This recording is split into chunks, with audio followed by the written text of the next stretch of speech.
माँ तुम घर आंगन में धूप अगरबत्ती सी छाई रहती हो। माँ तुम घर आंगन में धूप अगरबत्ती सी छाई रहती हो। तुम तपते सहरा में ठंडी सी पुरवाई लगती हो। माँ तेरे चरणों के आगे हर मजहब का मस्तक झुक जाता है। तेरी एक दुआ के आगे पीड़ा का सागर तक रुक जाता है। माँ तुम गीता के पुनीत श्लोकों के गान के जैसी हो। माँ तुम हम सबके चारों पावन धाम के जैसी हो। माँ तुम हम सबके चारों पावन धाम के जैसी हो।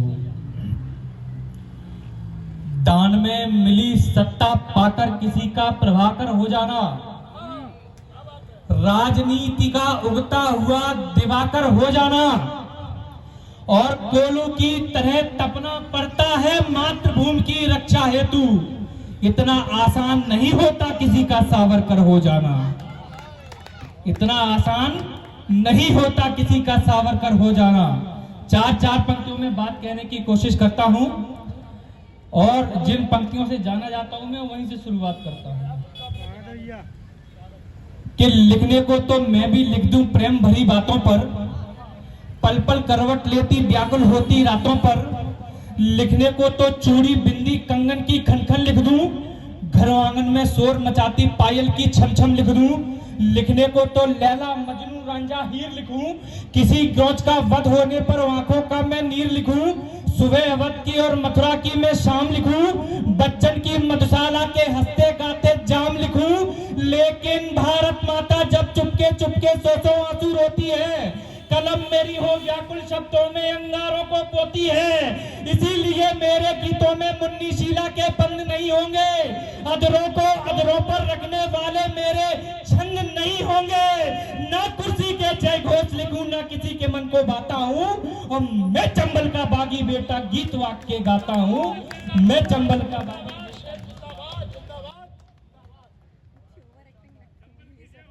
मैं चंबल का बागी बेटा गीत वाक्य गाता हूं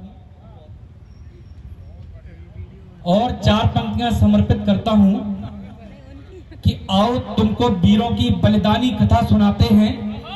भारत माँ के लालों का कौटिक शौर्य गान हम गाते हैं।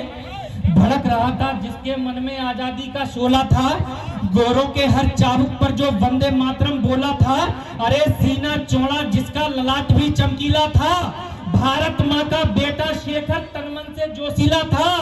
अरे अग्नि शिखर था, आग बरसती थी उसकी बोली में, लिए मृत्यु को फिरता था अपनी बासंती झोली में। अरे जीते जी अंगारों को फूल समझने वाला था, खुद को भारत माँ के चरणों की धूल समझने वाला था।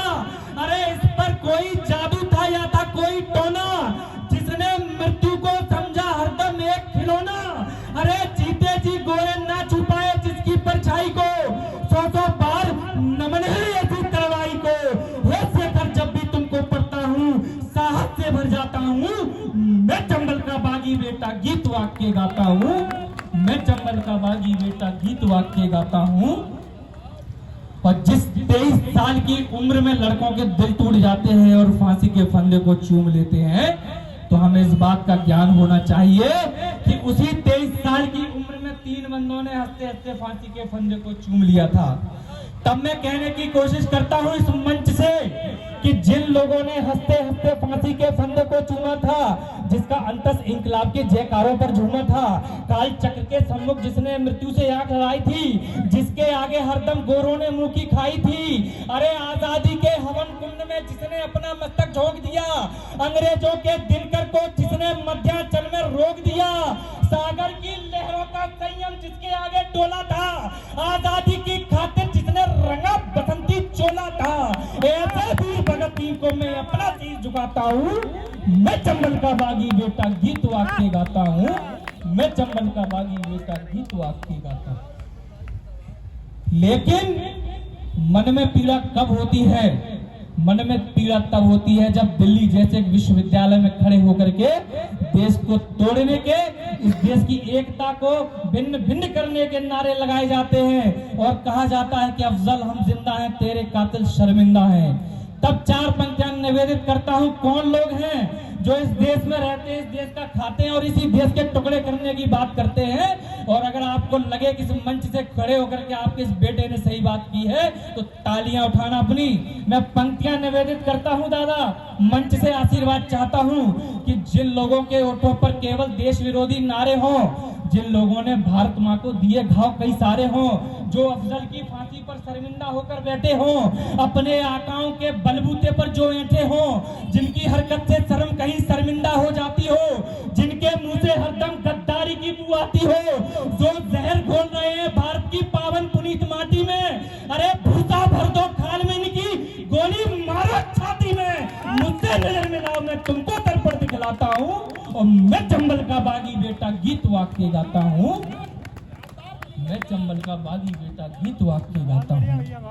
और 4 पंक्तियां निवेदित करता हूं, सरकार से निवेदन करता हूं, जब दिल्ली जैसे एक शहर में धमाके होते हैं भारत की राजधानी में और सरकार कहती है कि हम उपाय कर रहे हैं, और अगर आपको लगे कि ये उपाय सही है तो तालियों से मेरा उत्साहवर्धन करिएगा कि जनता आस लगाए बैठी है सरकारों से, जनता आस लगाए बैठी है सरकारों से, काम नहीं चलेगा क्षमा याचना या फिर मनोहारों से। करबद्ध निवेदन है दिल्ली से स्वीकार करो, करबद्ध निवेदन है दिल्ली से स्वीकार करो। एक उपाय बतलाता हूं, अगर मुमकिन हो तो अंगीकार करो, आस्तीन में छुपे हुए सांपों को उनकी ही भाषा में फतवा दो और शीश काट कर गद्दारों के लाल किले पर टंगवा दो, शीश काट कर गद्दारों के लाल किले पर टंगवा दो। जय भारत, जय भारती, जय चंबल, जय संबल।